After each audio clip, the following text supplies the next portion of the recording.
O Supremo Tribunal Federal rejeitou a tese do marco temporal para a demarcação de terras indígenas com uma votação de 9-2 a favor dos povos originários. A tese argumentava que as terras só poderiam ser demarcadas se houvesse uma comprovação de presença indígena no local em 5 de outubro de 1988, data da promulgação da Constituição brasileira. A decisão é considerada uma vitória para os povos indígenas porque pode ter impacto significativo na demarcação de terras no Brasil. O ministro da Agricultura, Carlos Fávaro, disse que é necessário encontrar um meio termo em relação ao marco temporal. Enfatizou a importância de reconhecer os direitos dos indígenas, mas sem prejudicar os produtores rurais. Enquanto isso, Paulo Teixeira, que é ministro do Desenvolvimento Agrário e Agricultura Familiar, comemorou a decisão, considerando uma vitória para os povos indígenas. Destacou ainda a luta pela garantia dos direitos dos povos originários. A decisão tem causado diversas repercussões no agro brasileiro. A Confederação da Agricultura e Pecuária expressou preocupação com a decisão do STF. O órgão enfatizou que essa mudança na jurisprudência cria uma insegurança jurídica e tem potencial impacto negativo na atividade agropecuária. O argumento é que sem um parâmetro objetivo e sem indenização, haverá expropriação e subtração do direito de propriedade dos produtores. O presidente da Frente Parlamentar da Agropecuária, Pedro Lupion, que é composta essa frente parlamentar por 324 deputados e 50 senadores, diz que o grupo vai obstruir a pauta no Congresso Nacional em resposta a essa decisão do STF.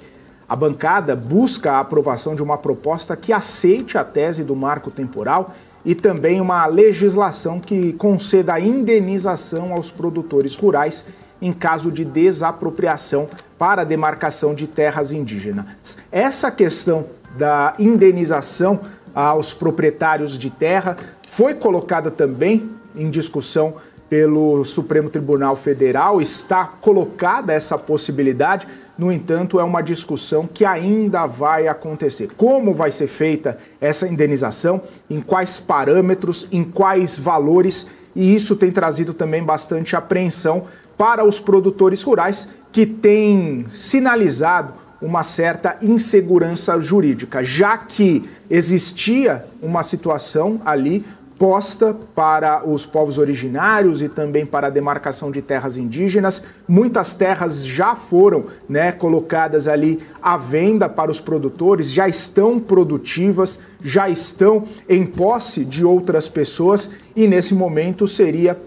uma volta ao que era anteriormente, uma volta inclusive a algo já há mais de 30, 40 anos. Então, essa situação específica tem trazido grande questionamento,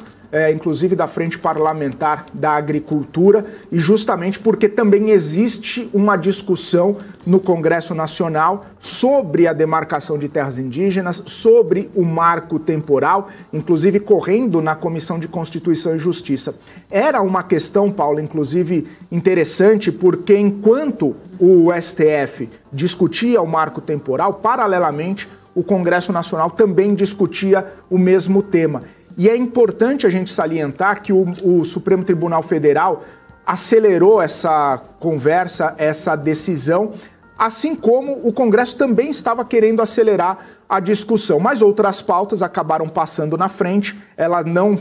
foi adiante na Comissão de Constituição e Justiça, foi debatida sim, mas não foi adiante para plenário, não foi adiante para outras discussões e acabou sendo ali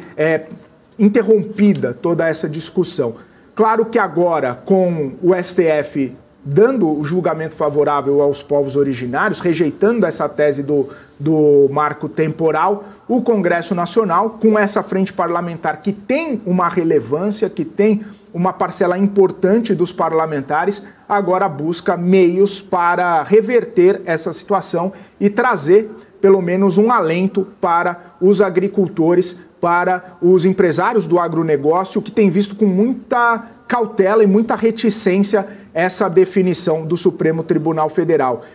muito dinheiro e muita produção estão em jogo com esse marco, dizem os produtores rurais. Exato, Felipe, ainda você trouxe aí um ponto importante, né? Esse grupo forte, inclusive, dessa bancada ruralista, são 374 representantes parlamentares, né, nas duas casas ali, e que tem um peso, uma frente muito, sim, forte dentro do Congresso, inclusive, né, paralelo, como você bem colocou aí, bem pontuou, justamente em relação ao mesmo debate que acontece lá dentro da Câmara, né? A bancada ruralista diz que vai sim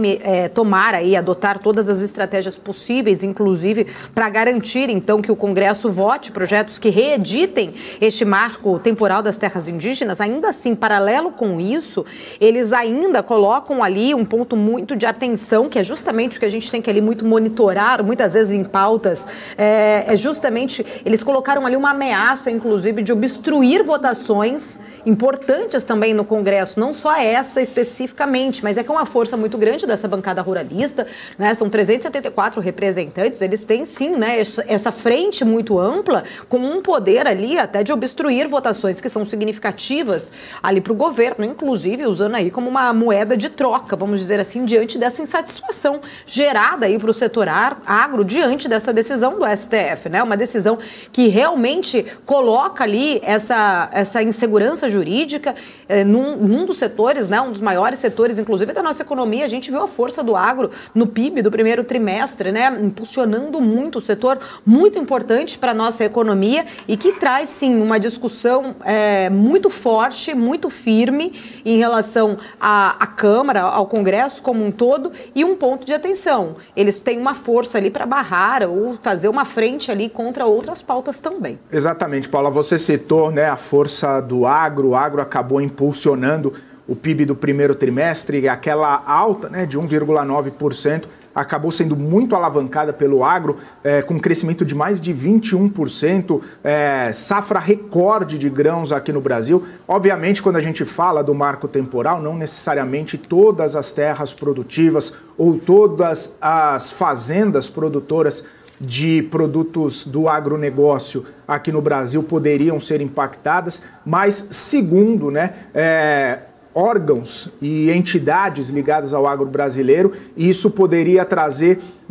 impacto em uma parcela desses produtores, mas o mais importante, ou o que mais preocupa, é a questão da insegurança jurídica, porque uma determinação acabou sendo tomada que contraria uma norma, uma legislação que já estava vigente no Brasil. E isso poderia impactar não apenas as terras e o cultivo nesse momento, mas também uma insegurança do que está por vir. A gente sempre fala aqui, né, sobre o mercado financeiro, fazendo esse paralelo, que não é que o mercado não gosta de volatilidade, não gosta de risco, não gosta de altas e quedas. O mercado tem apreço por essas movimentações. O que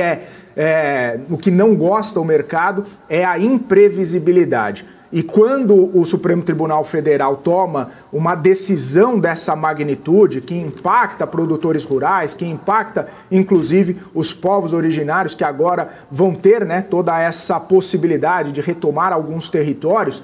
o que o agro está falando é justamente essa imprevisibilidade. Como é que eu vou fazer um investimento numa terra? Como é que eu vou fazer um investimento num maquinário? Como é que eu vou investir, né, de repente, buscando uma safra maior em tecnologia, em pessoal, enfim, em todo o arcabouço ali para a produção, se em algum momento eu posso perder esse investimento, se em algum momento eu posso ter alguma decisão que vá contrária a esse investimento. Isso pode paralisar, inclusive, muitas questões aqui no Brasil. Então é justamente esse o ponto mais importante, e o agro, como a gente falou aqui, tem uma parcela muito importante, até mesmo a gente comentou, né, no último IBCBR, que é considerado ali uma prévia do PIB, que o agro também teve uma força importante, né? A questão dos grãos, né? Os grãos muito valorizados, né, nesse cenário e muito importantes para a balança comercial brasileira também, isso trazendo dividendos importantes para o Brasil. E claro, né, não, como eu disse, não é toda a terra produtiva, não é toda a terra ligada ao agronegócio que pode ser foco ou pode ser alvo dessa mudança de interpretação, dessa mudança de jurisprudência por parte do Supremo Tribunal Federal, mas acende um sinal de alerta. E como você muito bem falou, Paula, essa frente parlamentar ligada ao agronegócio muito forte, muito robusta e com muito peso no Congresso Nacional, mesmo que não consiga, de repente,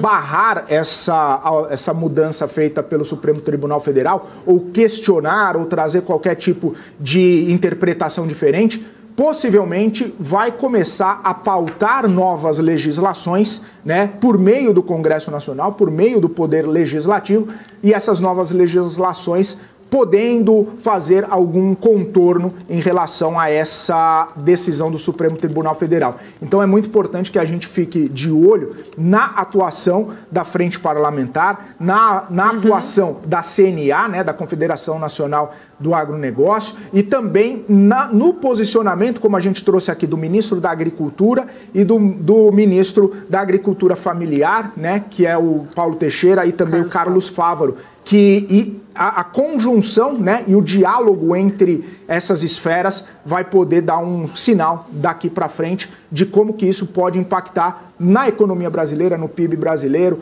e até mesmo na produção do agro brasileiro, que é muito importante na balança comercial. Um ponto só chamando a atenção em relação a isso, Felipe, o presidente da Frente Parlamentar, né, que é o deputado Pedro Lupion, que é do PP do Paraná, ele trouxe ali numa das entrevistas, né, repercutindo essa reação, inclusive, sobre essa insatisfação desta votação de ontem do Supremo, ele falou o seguinte, que tanto Arthur Lira quanto Rodrigo Pacheco, eles sabem, né, ambos ali, sabem a influência e o que significa ter a Frente Parlamentar como inimigos. É uma fala muito forte, inclusive, né, que traz aí justamente uma, acho que, preocupação, na visão ainda de muitos especialistas, para os dois dirigentes ali da casa, para as duas casas, tanto Lira e Pacheco, né, e perder este apoio tão expressivo dessa frente parlamentar, né, uma frente parlamentar com 374 ali representantes, né, muito forte, inclusive, e ele traz aí nesse tom justamente, eles sabem o que significaria ter essa frente, estes parlamentares todos como inimigos, deixando aí justamente, né, uma preocupação, uma insatisfação muito grande e uma preocupação que tanto os dois presidentes das casas ali devem ter caso perca aí este apoio de 374 parlamentares.